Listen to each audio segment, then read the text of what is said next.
this new horizon that we're on is basically like it's a new frontier. We don't know what the landscape is. Right now, we're all becoming explorers. So what are the tools that we need? You know, one of the things is that you have to have some sort of a good ear.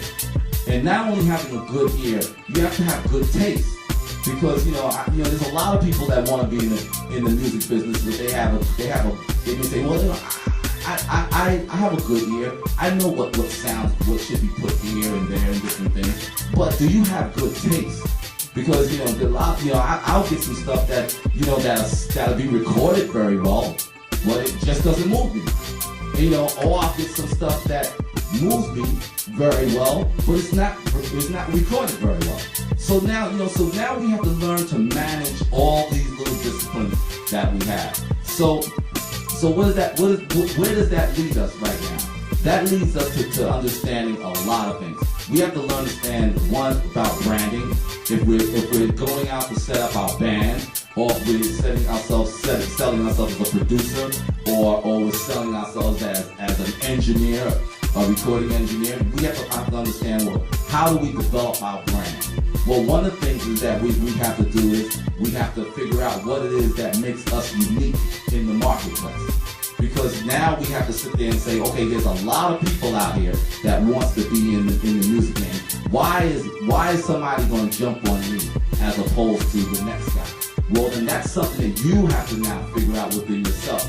What makes you special? What makes you have that extra thing that somebody's going to get? I don't know. With me, I created a group called Public Enemy, and that thing that we did was noise.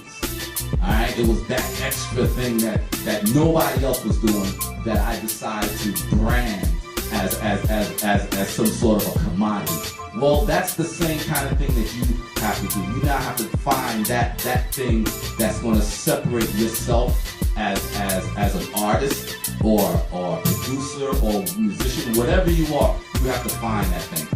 No longer are we now in a business where you can sit there and pretty much hold your hand up and somebody says, I'm looking for a producer, and you can hold your hand and say, I'm a producer and I'll produce your records. Those days are over.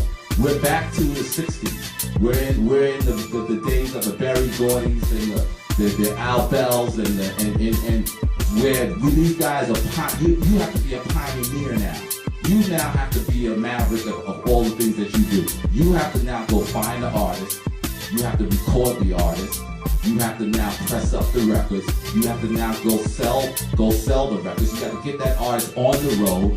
You have to do all these things now to develop, because now what you have to do is you have to become your own unique record industry.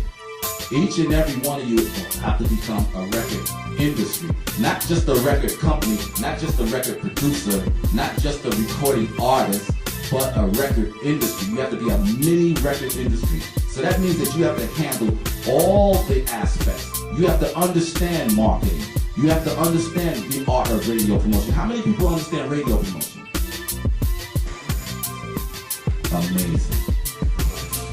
We all want to make money from records, but you don't know anything about radio promotion. That's part and parcel of why we understand why we're not making money. It's because if you don't understand these things, then how can you affect any of these things? How could you even think about making any change in that? So if you have a record today, what are you going to do? You're going to go call somebody what's your name? Stefan? We're going to call Stefan knows about radio promotion. So you're going to call Stefan and have him promote your record? What if he thinks your record is garbage? Now what happens? So now you have to learn a little bit of something. And what is it? What are we talking about here? Basically, everything is all about common sense. None of this stuff that we're talking about was taught to us. It's not everything that we do right now is pretty much it's all about trial and error. You do something, see if it works, and if it doesn't work, you try something else. And if that doesn't work, you try something else. And you keep trying something else until, guess what? Something sticks. Something happens. Well, that's the area that we're in right now. We're in that new area where you have to now find that thing that's going to make you stand out, that's going to make your band and whatever it is that you have to offer be unique.